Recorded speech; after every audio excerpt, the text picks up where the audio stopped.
Sa aking karanasan sa pag-aaral ng wika, tatlong mito ang karaniwang nasaksihan sa proseso ng pagtuturo at pag-aaral ng Ingles. Una, ang mito ng pag-aaral ng wika ay solong nauukol sa gramatika at bokabularyo. Madalas, ang karamihan sa mga guro ay nakatuon lamang sa pagsasanay at pagsusulat at pagsasalita ng Ingles nang walang malawakang pag-uunawa sa konteksto at kultura ng wika.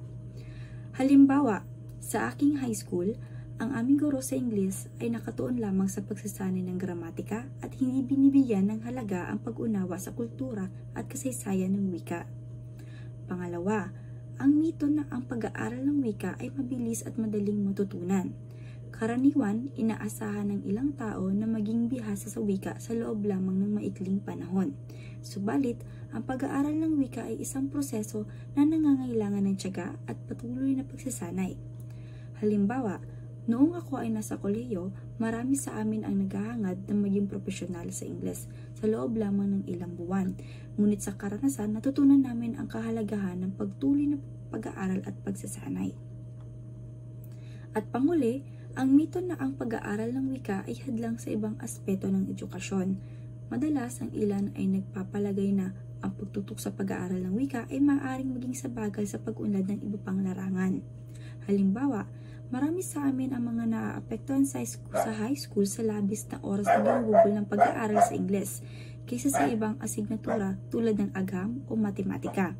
Gayunpaman, sa pamamagitan ng hustong pagtuturo at pag-aaral, ang pag-unlad sa wika ay maaaring maging daan sa mas malawakang kaalaman at pagpapalawak ng kaisipan.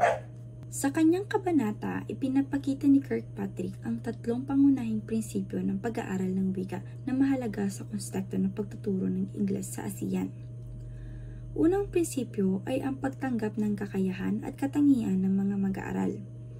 Sa Pilipinas, kung saan may iba't ibang wika at kultura ang mga mag-aaral, mahalaga na ang mga guro ay maging sensitibo sa mga kaibahan at pagkakaiba-iba ng kanilang mga mag-aaral.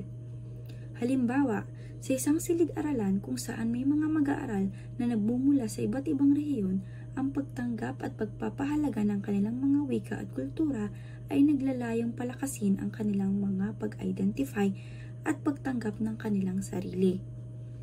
Ang pangalawang prinsipyo ay ang pagpapahalaga sa interaktibong komunikasyon.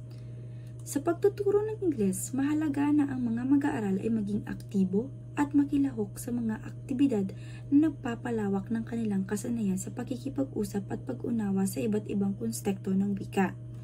Halimbawa, sa pamamagitan ng role-playing at group discussion, ang mga mag-aaral ay maaaring magkaroon ng mga pagkakataon at pagkakapag-practice at maipakita ang kanilang kasanayan sa paggamit ng wika sa iba't ibang sitwasyon.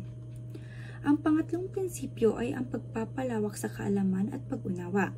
Sa pagtuturo ng Ingles, hindi lamang dapat nakatuon ang mga pagtuturo sa bokabularyo at gramatika, kundi pati na rin sa pagpapalawak ng kaalaman at pag-unawa sa iba't ibang aspeto ng kultura at lipunan na kaugnay sa wikang ito. Halimbawa, sa pamamagitan ng pag-aaral ng mga aklat, tula at mga katha ng mga manunulat mula sa iba't ibang panig ng mundo, ang mga mag-aaral ay maaari magkaroon ng mas malalim na pag-unawa sa iba't ibang karanasan at pananaw na kaugnay sa wikang Ingles. Sa ganitong paraan, ang tatlong prinsipyong ito na inilahad ni Kirkpatrick ay naglalayong palakasin ang kalidad ng pagtuturo at pag-aaral ng Ingles sa Pilipinas sa pamamagitan ng pagtanggap sa kaibahan ng mga mag-aaral, pagpapahalaga sa interaktibong komunikasyon, at pagpapalawak ng kaalaman at pag-unawa sa iba't ibang aspeto ng kultura at lipunan.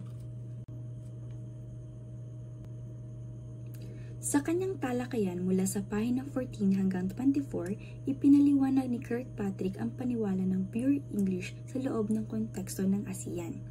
Sinisiyasat niya ang multifaceted na kalikasan ng Ingles bilang isang lingua franca sa rehiyon, na binibigyang diin ng mga dinamikong ebolusyon nito na naiimpluwensyahan ng mga magkakaimbigang lingwistika, na background at kultura na konteksto. Ayon kay Kirkpatrick, ang ideya ng pure English ay pinabubulaanan habang inilarawan niya kung paano ang Ingles sa ASEAN ay naglalaman ng hybridity na nailalarawan sa pamamagitan ng mga panghihiram ng wika, code switching at pagbabagay sa mga lokal na pamantayan. Hinahamon ng pananaw na ito ang konbensyonal na paniwala ng isang standardized o homogeneous na anyo ng English. Sa halip, itinataguyod ni Kirkpatrick ang isang multilingual na modelo na kumikilala sa pagkalikido at pagkakaiba-iba ng likas sa paggamit ng Ingles sa konteksto ng ASEAN. Kaya naman, batay sa pagsusuri ni Kirkpatrick, walang static or pure form ng English, sa halip ito ay patuloy na hinuhubog at binabago ng linguistic at kultura na dinamikan ng mga gumagamit nito.